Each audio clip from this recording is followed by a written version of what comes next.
as a choreographer or someone who is conceiving how this scene would look like, so how was that creative process in your mind? Sometimes you're about to sleep and you are thinking about how it should flow, etc. Or was there some discussions with your cast or any other creative team members? How it unfolded for you? Honestly, the creative part of the process was mine because I wanted to think about each scene, how it would be. And then, I could understand that no one else would understand what my vision is better than my parents and my brother because, they're the very essence of how I grew up.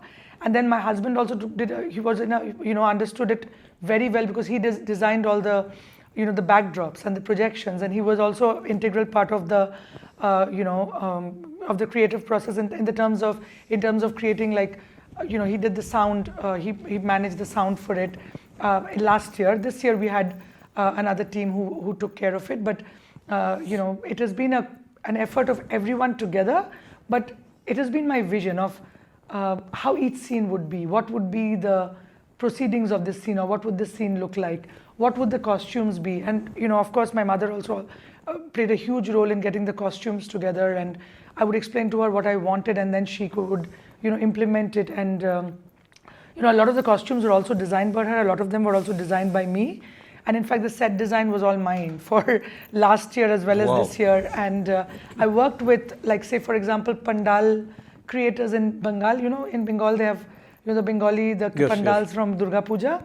So the people who actually create and make those pandals, I worked with those artists to build, like, some sets which I wanted, and I shipped them from India. And then some of them we used in this year's production of Ramavan. So yes, and you're right, when you're going to bed, sometimes suddenly a vision will come in front of you, and you'll want to implement it, and I would have to make notes and write it down. Ayodhya, all glory be to Ayodhya. We love our king, we love this kingdom, we love living in Ayodhya.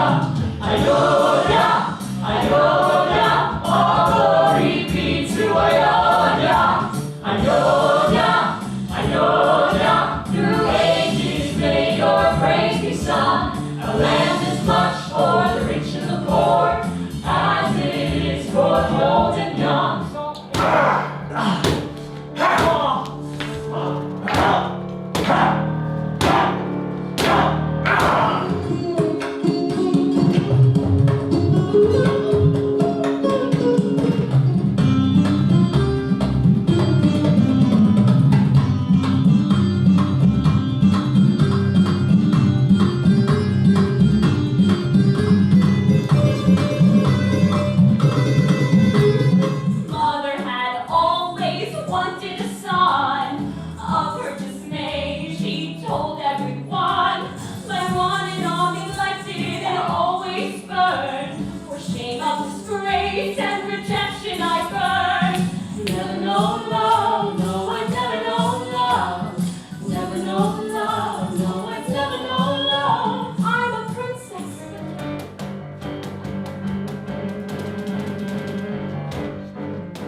his shape-changing uncle reach in the guise of a golden tear as a bait or decoy to attract Sita and thus lure Ram away.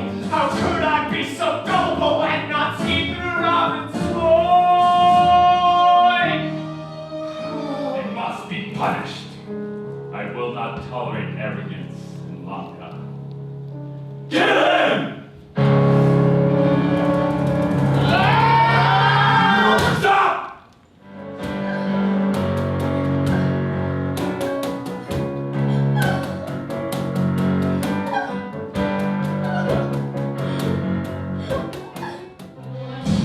A simple flow of life. Oh, are you happy? Oh, was it worthwhile?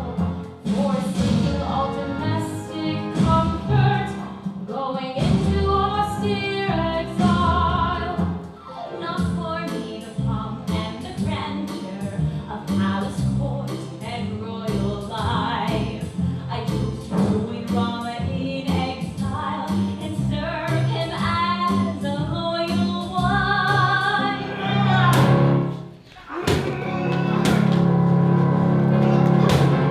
Someone is dragging me away! Rama, rescue me, I pray! My ornaments!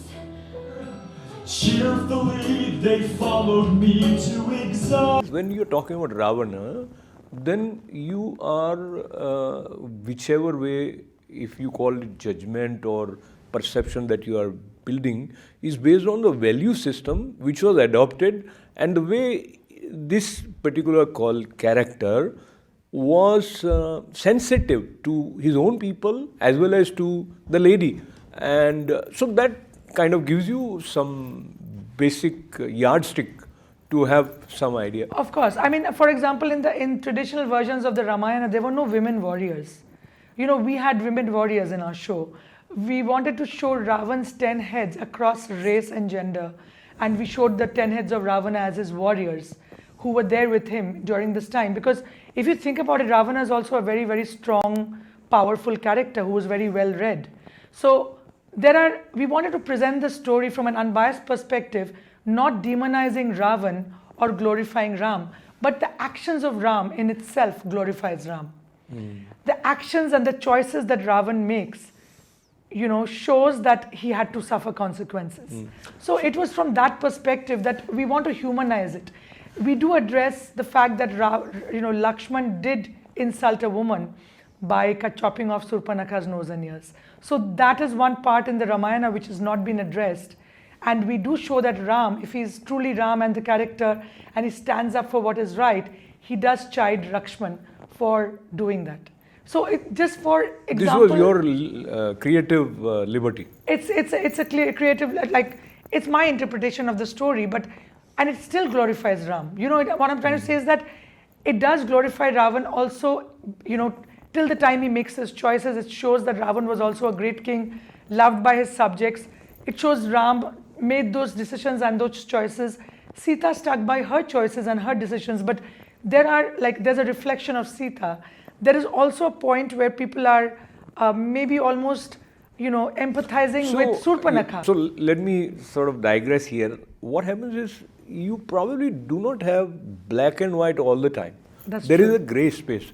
But even then, there are certain, call it characters, they are perceived in certain positive light, and that is how it flows in terms of the final impact of that particular story. That continues till today. I won't refer to any particular person, but people who you would consider, you meaning anyone, as not exactly demons, but those who are against humanity, they also have a huge following. So, but still, you will not appreciate them based on having a lot of resources or following. So, truth ultimately shines, and of course, this is the story of light over darkness. We talk about why we celebrate Diwali, and it's a beautiful story. I mean, think about the sacrifice of Jatayu as a character. Think about Hanuman, and it shows the loyalty. What does loyalty mean to us today? blind loyalty towards somebody. Like for Hanuman, he would do anything that Ram asked him to do. So that is what we talk about loyalty. Each character comes through as somebody, but there are many versions of it. There's somebody who recently created something from Sita's perspective. The entire story can be told from Hanuman's perspective. It can be told from Jatayu's perspective. Each character is beautiful and and there's also a person who created a show on Ravana where Ravana is the protagonist. So we are in the modern age today. There is no, there's very little black and white, and there is also very little, there's also a lot of space for gray, and to think about the choices we make, about the things that we do. I mean, if you think about it, that just the way, in Ram's kingdom of Ayodhya, how Kaikeyi changed the scenario for Ram. In Ravana's kingdom, Surpanakha changed the scenario for Ravan. Like if you just take the story as black and white, but there are many versions of this. Some people say Ravana wanted to be killed in the hand of Ram. So there are many different versions, many different aspects to the story. It's just that. Let me switch the focus slightly to a broad angle where we look at the infinite creative possibilities which are offered through this epic, which is the wisdom of Bharat, so to say. And indeed, if you have different interpretation, that is also coming from the source, and it leads or it lends itself to that sort of a space where you grow from it in your own unique way. So having said that, and I think it is such an interesting discussion, but going again, not forgetting that I will request you to sing again, but I want to read something about Surati, and before I read this, I would like to say that artists or passionate, dedicated, sincere, truthful individuals like Rimli are true cultural ambassadors of Bharat. And the passion with which they bring all these nuances for the global audience to see requires a lot of claps for Rimli presently and for others also. And we have few such dedicated dance teachers, singers here in our tri-state area also. But I was going to say that your organization works with artists, administrators, technicians who are culturally and ethnically diverse. Now, that includes African Americans, Hispanics, Native Americans, as well as individuals with learning and physical disabilities. Such a wide range. You bring your programming to underserved communities, including senior citizens, low income communities. So this is a wonderful vision with which you are serving the community. And I'll bring the reference of an important landmark annual event to celebrate Holi, Surati for Holi. How that came about as you share the journey of hosting that event, and it brings a lot of people a sense of joy with celebration. So I thank you for that also. And as you share about Surati for Holi, you should begin by singing something. Okay. All right. So, I mean, I'll sing something from a song that I probably sang with my dad a lot. I mean, I do sing. Whenever I go back to India, he pulls me on stage and makes me sing with him. But I think with so much of dancing and talking, I lost a lot of my voice. But this song is actually, it's Malaika. It's called Malaika, and it's a song that I've sung with my father many times. And I also sing it with my husband when he plays the guitar. It goes like that. Malaika, nakupanya malaika. Malaika, nakupanya malaika. Namini fareze, shize namunzio. Nashiwana manuso nawe, ningekuwa malaika. Nashiwana manuso nawe, ningekuwa malaika. Wonderful. There's one more verse I wanted to sing, but you might have to edit it. No problem. Kideze, kukuwaza, kideze, kideze, kukuwaza, kideze, namini fareze, shize namunzio, nashiwara manuso nawe, ningekuwa malaika. Nashiwana manusona way ningekuwa malaika. Wonderful, wonderful. So, what was it about Malaika? This is this is actually an African Swahili song, but I don't know the meaning of it. But it's like a love song as far as I know. But I don't know the exact lyrics, like the word-to-word meaning of it. Not a problem. But it's something that I learned from my father, and I use it a lot. I mean, of course, there are many other songs that we've sung together, but this is one of them.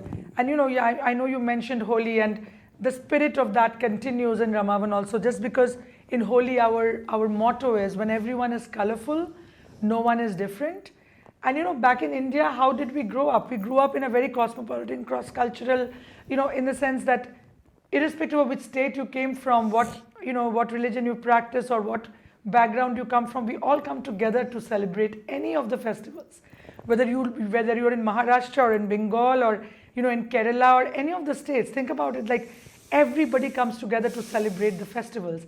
And I think that spirit I carried over when I came to the US, you know, celebrating across cultures. When we talked about colors and festivities, you know, we had, like for example, a Mexican group that came forward, and our motto and our theme was colors, and people came from all different cultural backgrounds and performed, like whether it's belly dancing or you know African dance or music, or you know Spanish dance or music. We've done a lot of cross-cultural performances and celebrations, and that same spirit I actually took into Ramavan, where our entire show was done by a variety of artists, whether it's you know African Americans or Hispanics or Native Americans, all of that. We had people from different parts of the world who played different characters. And just for example, this year when we did Ramavan, there was this amazing dancer from Spain who played Golden Deer as well as Hanuman. Wow. And it was amazing. Like, people came back to me and said, we loved this character.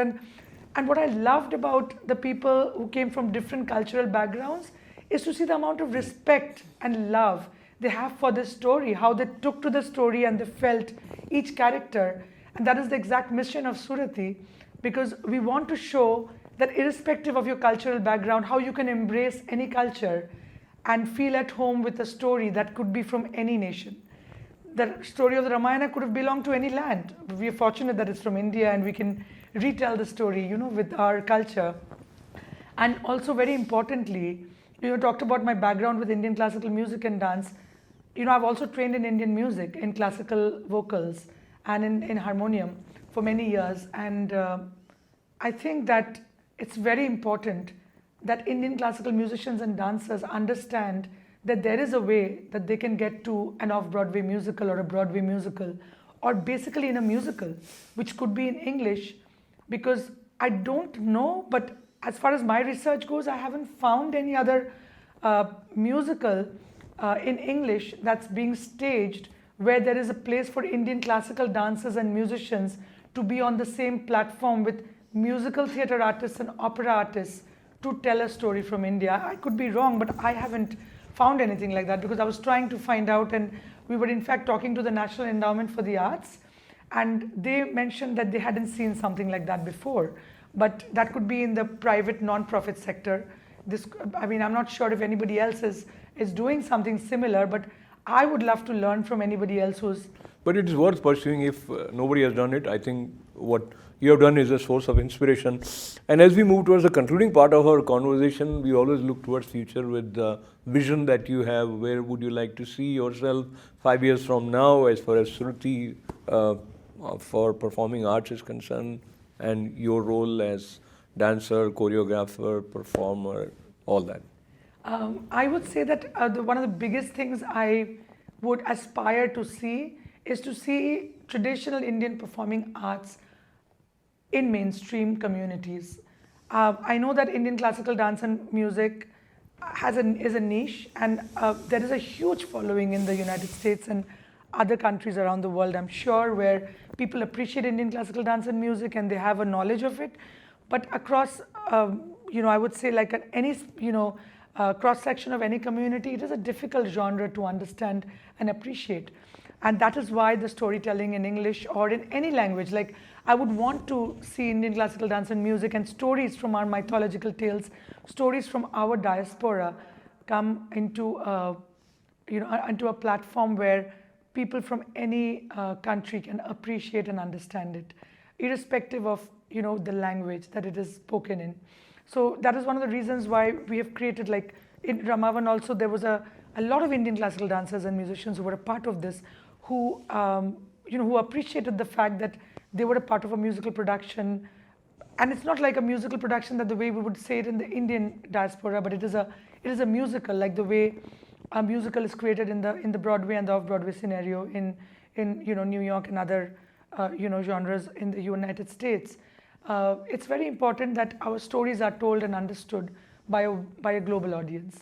Absolutely. And this is the reason why, that's the vision, I would say, that's the main vision, and to bring communities together while we do this, to create meaningful partnerships with other communities across race, gender, bias, and all of those, and bring the community together, irrespective of your, background, and celebrate Indian culture altogether and cultures from around the world by creating partnerships. Wonderful.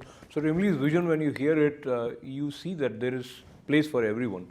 And I think that sense of togetherness and sense of oneness is the real hallmark of Indian culture. And I will also recollect with you, Rimli, that Ekam Sat Vipra Bahuda Vadanti, which says that truth is one, and sages refer to it by many names. So there could be flowing rivers of creativity from different directions, but they merge and create this beautiful sense of harmony, oneness, and of course celebration of life. And that is what Surati for Performing Arts is doing with your call it leadership or creative vision. So lots and lots of good wishes for you, and thank you very much for joining us. Thank you so much, Ashok. Thank you very much. Thanking this versatile, multi-talented Rimli Roy for joining us, and thanks to all of you for being with us. This is Ashok Vyas. Namaste.